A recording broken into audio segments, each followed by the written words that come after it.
ओम श्री गणेशाय नमः। दर्शक मित्रों, जय श्री राम। नवंबर 2025 मिथुन राशि वालों के लिए कैसा रहेगा? राशि क्रम के अंदर तीसरी राशि मिथुन राशि का स्वामी है वो बुध है, और मिथुन राशि वाले जातक है वो समाज सेवा के अंदर निरंतर अच्छी भूमिका निभाने वाले लोग होते हैं। ऐसे लोग आत्मविश्वास से परिपूर्ण होते हैं, लेकिन तत्काल शत्रु भी उनके उत्पन्न हो जाते हैं, उसके कारण थोड़े वो परेशान भी रहते हैं। ऐसे जातकों के लिए ये नवंबर 2025 कैसा रहेगा, आइए हम विचार करते हैं। पहले मैं आपको कुछ तारीखें बताता हूँ। उस तारीखों का आपको विशेष ध्यान रखना है। मैं आपको जो डेट बता रहा हूँ, इस दिन आप किसी भी प्रकार की उतावलापन आपको नहीं दिखाना है, किसी भी प्रकार की रिस्क आपको नहीं लेनी है, अन्यथा आप खुद स्वयं समस्या के अंदर पड़ सकते हैं। कौन सी तारीखें? 6, 7, 8, 15, 16, 17, 25, 26 एवं 27 तारीख आपके लिए हानिकारक रहेगी, आपके लिए कष्टप्रद रहेगी। इन तारीखों में आपको विशेष ध्यान रखना पड़ेगा। आइए हम कुंडली के ऊपर थोड़ी दृष्टि डालते हैं। तो पहले विचार करते हैं व्यापार की दृष्टि से। मिथुन राशि वालों के लिए इस माह के अंदर व्यापार से क्या लाभ होने वाला है या क्या हानि होने वाली है? तो 10वें घर के अंदर शनि बैठा हुआ है, गुरु की स्वग्रही दृष्टि है, गुरु उच्च का है, 10वें उच्च का होके बैठा हुआ है, यानी केंद्र का मालिक उच्च का है, 7वें घर का, और 10वें घर का मालिक उच्च का है। तो व्यापार की दृष्टि से श्रेष्ठ और उत्तम फल देने वाला यह महीना रहेगा।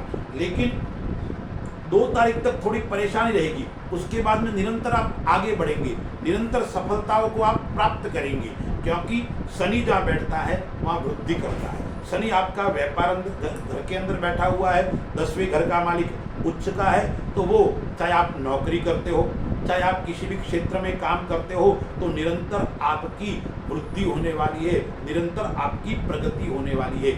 नए व्यापार का योग भी इस माह के अंदर बनने वाला है।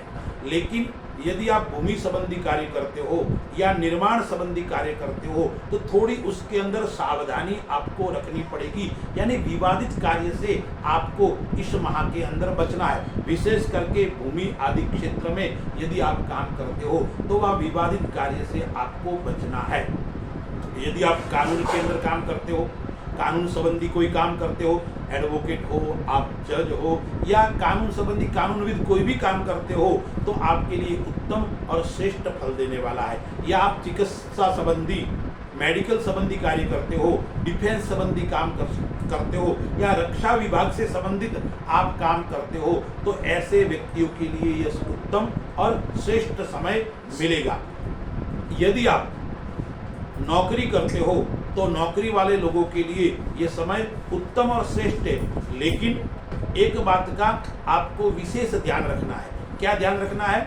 नौकरी वाले या व्यापार करते हो तो साथ में सहकर्मी है, आपके साथ में काम करने वाले हैं, वो लोग आपसे थोड़ी जलन रखेंगे, आपसे थोड़े मनमुटाव उत्पन्न रखेंगे, इसलिए उनसे आपको उलझना नहीं है। उनकी बातों को केवल समझते हुए आपको आगे बढ़ना है, न उनसे उलझना है, न उनसे ज़्यादा मित्रता रखनी है। इतना काम, इतना ही व्यवहार रखोगे तो आपको लाभ होगा, अन्यथा वो आपको परेशानी के अंदर डाल सकते हैं। वैचारिक मतभेद उत्पन्न हो सकता है सहकर्मियों के साथ में। दूसरा, व्यापार की दृष्टि से देखते हैं तो आय दृष्टि देखते हैं, यानी धन आने वाला, यानी आय स्थान का मालिक 6ठे घर के अंदर, खड्डे के अंदर बैठा हुआ है, लेकिन स्वग्रही होकर बैठा हुआ है, इसलिए आपका आय तो निरंतर बढ़ेगी, लेकिन खर्च भी आपका निरंतर बढ़ता रहेगा। यानी आय और व्यय दोनों एक गति से चलते रहेंगे, इसलिए आपको ज़्यादा चिंता करने की आवश्यकता नहीं है। अब आपका समय अच्छा है, व्यापार की दृष्टि से आपको लाभ होने वाला है, लेकिन आपका अहंकार इसके अंदर आपको विघ्न डाल सकता है, आपकी वाणी आपको विघ्न डाल सकती है, क्योंकि मंगल और बुध की युति 6ठे घर के अंदर है, और बुध है वो लग्न का स्वामी है, और वो क्या है? वक्री है। तो वो क्या करेगा? वो आपको घमंड दिला सकता है, अहंकार दिला सकता है, आपको अपने आप को प्रदर्शित करने का मौका देगा, लेकिन उस मौके के अंदर आप अहंकार के अंदर, घमंड के अंदर, वाणी के ऊपर कंट्रोल नहीं रखोगे तो आपको कहीं न कहीं परेशानी का सामना करना पड़ेगा। अपने लोग ही आपका विरोध करेंगे, क्योंकि छठे घर के अंदर काका मामा का स्थान है, स्वजन का स्थान है, अपने परिवार का स्थान है। तो अपने परिवार के लोग, आपके आसपास रहने वाले, मैंने सहकर्मी मिलता है नौकरी के अंदर, तो सहकर्मी लोगों, आपके आसपास रहने वाले हैं, वो आपको परेशानी के अंदर डाल सकते हैं, आपका विरोध कर सकते हैं। तो दर्शक मित्रों, इसलिए आपको अपने वाणी के ऊपर ध्यान रखना है और आपको अपने संयम, अहंकार के ऊपर संयम रखना है।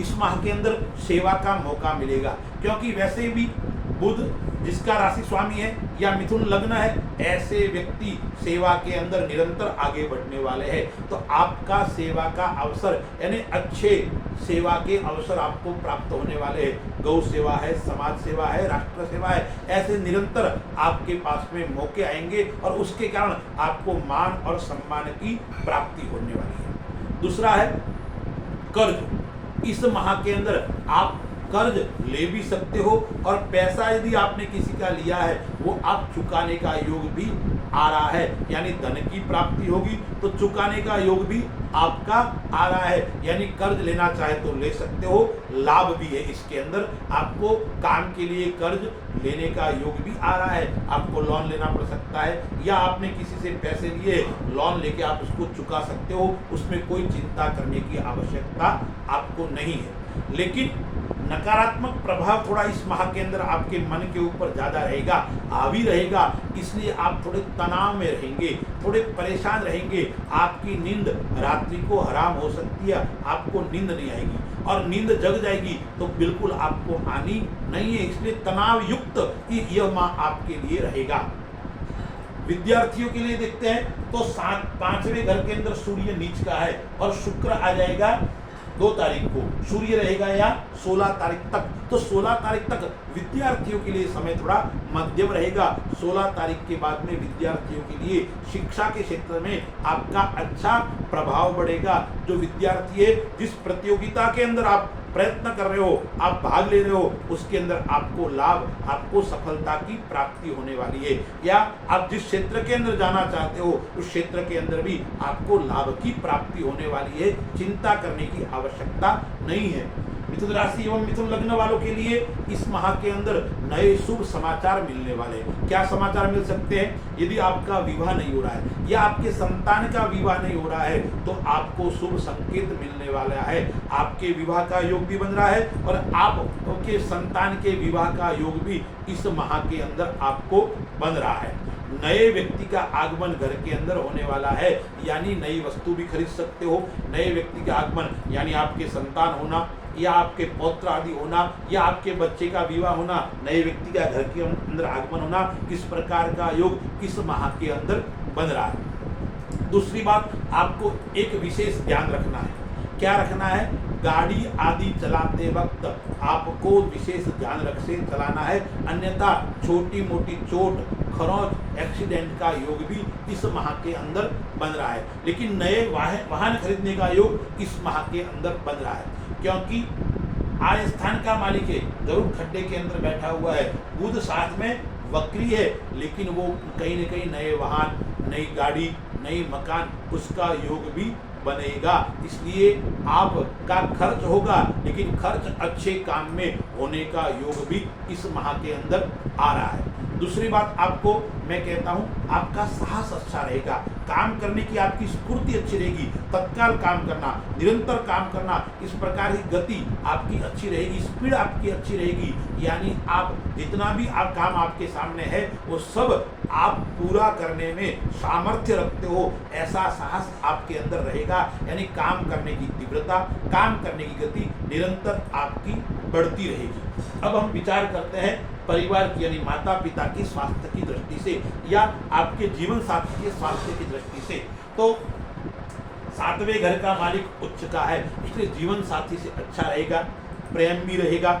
यदि आप किसी से प्रेम करते हो तो वो प्रेम के अंदर भी आपको सफलता मिलेगी। जीवन साथी के साथ में व्यवहार आपका अच्छा रहेगा, जीवन साथी के साथ में प्रेम, लगाव, अपनत्व सब अच्छा रहेगा। इसलिए जीवन साथी के साथ में आपको चिंता करने की आवश्यकता नहीं है। अब 8वें घर का मालिक केंद्र के अंदर बैठा हुआ है और 9वें घर का मालिक यानी भाग्य स्थान का मालिक केंद्र के अंदर बैठा हुआ है, तो भाग्य निरंतर आपका सपोर्ट करेगा। आप निरंतर आगे बढ़ने की स्थिति में चलोगे, यानी निरंतर आगे बढ़ते रहोगे, पीछे मुड़ने कर आपको देखने की आवश्यकता नहीं है। माता पिता का स्वास्थ्य थोड़ा नरम गरम रहेगा, उसके कारण जरूर आप चिंतित रहेंगे, यानी माता पिता का स्वास्थ्य नरम गरम होना, माता पिता के कारण आपका खर्च बढ़ना, बार बार अस्पताल में जाना, इस प्रकार की समस्या आपको उत्पन्न हो सकती है। इसलिए आपको क्या ध्यान रखना है, माता पिता का निरंतर आपको ध्यान रखना है, निरंतर उनकी आपको सेवा करनी है। पिता पक्ष से लाभ होगा, स्वास्थ्य कमजोर रहेगा, लेकिन पिता पक्ष से आपको लाभ का योग बन रहा है। यदि आपका पैतृक कोई विवाद चल रहा है, या पिता से अनबन चल रही है, या पिता के साथ में आप व्यापार कर रहे हो यानी अनबन चल रही है, तो समाप्त हो जाएगी। पैतृक कोई विवाद चल रहा है संपत्ति का, वो भी समाप्त हो जाएगा। और पिता के साथ में व्यापार कर रहे हो तो उसके अंदर आपका समय अच्छा रहेगा, आपको आगे बढ़ने के कई प्रकार के चांस मिलेंगे और नया व्यापार पिता के साथ में करने का योग आ रहा है, यानी आगे बढ़ने के योग, व्यापार के अंदर प्रगति के योग निरंतर आ रहे हैं। इच्छा शक्ति आपकी मजबूत होगी, काम करने की शक्ति आपकी मजबूत होगी, लेकिन मैंने बताया ना नकारात्मक प्रभाव थोड़ा ज्यादा रहेगा, इसलिए आपको निरंतर अच्छे लोगों से संपर्क में रहना है, क्योंकि छठे घर के अंदर मंगल और बुध है। आपके लोग ही आपका विरोध करेंगे, अपने साथ में रहने वाले ही आपके पैर काटेंगे, इसलिए आपको विशेष ध्यान रखना पड़ेगा। अब हम स्वास्थ्य की दृष्टि से देखते हैं। तो मैंने एक तो बताया आपको वाहन व्हीकल आदि धीरे चलाना है, दूसरा आपको चलते वक्त भी ध्यान रखना है, चाहे सीढ़ियों से उतरते हो या घर के अंदर चलते हो या प्रातः काल में वॉकिंग आदि घूमने जाते हो तो भी आपको ध्यान रखना है, यात्रा करते हो तो भी ध्यान रखना है। इस माह के अंदर यात्रा योग आपके लिए श्रेष्ठ और शुभ नहीं है, इसलिए जहां तक हो सके यात्रा से आपको बचना है, अन्यथा छोटी मोटी चोट आना, खरोच आना, गिरना, फिसलना उस प्रकार का योग है। दूसरा स्वास्थ्य की दृष्टि से पाचन शक्ति कमजोर रहेगी, एसिडिटी आदि की समस्या रहेगी, पेट संबंधी कोई न कोई बीमारी आपको परेशान कर सकती है। उसके अलावा पथरी है, प्रोस्टेट है, उस प्रकार की समस्या भी आपको परेशान कर सकती है। तीसरी बात है वो नेत्र संबंधी आप परेशान रहेंगे, नेत्र में आपको चश्मा लग जाना, नेत्रों के जलन होना, नेत्रों में पानी आना या एलर्जी की समस्या आपको परेशान कर सकती है। अब हम विचार करते हैं उपाय क्या करना है। दर्शक मित्रों, उपाय जो करना है वो उपाय मैं आपको बता देता हूँ। उपाय करना है आपको बुधवार के दिन जल्दी सूर्योदय से पूर्व उठकर भगवान गणपति के मंदिर में जाकर या अपने घर के अंदर भगवान के सामने गणपति महाराज का पूजन या ओम गंग गणपते नमः, ओम श्री गणेशाय नमः, इसकी 108 बार जाप करना है, यानी एक माला करनी है। उसके बाद में प्रातः काल में हरिया और गुड़ लेकर, चाहे आप गाय को दो या आप गौशाला में उसको प्रदान करो तो आपके लिए श्रेष्ठ और उत्तम रहेगा। एक उपाय मैं आपको और बताता हूँ। बुधवार के दिन और सोमवार के दिन आपको जितना जल्दी हो सके इतना भगवान शिव के मंदिर में जाकर बिल्व पत्र, चंदन और काले तिल भगवान शिव को बुधवार और सोमवार के दिन चढ़ाना है और ओम नमः शिवाय इस मंत्र का आपको जाप करना है। महिला है तो शिवाय नमः इस मंत्र का आपको जाप करना है। यह करोगे तो आपको श्रेष्ठ फल की प्राप्ति होगी। अस्तु, जय श्री राम।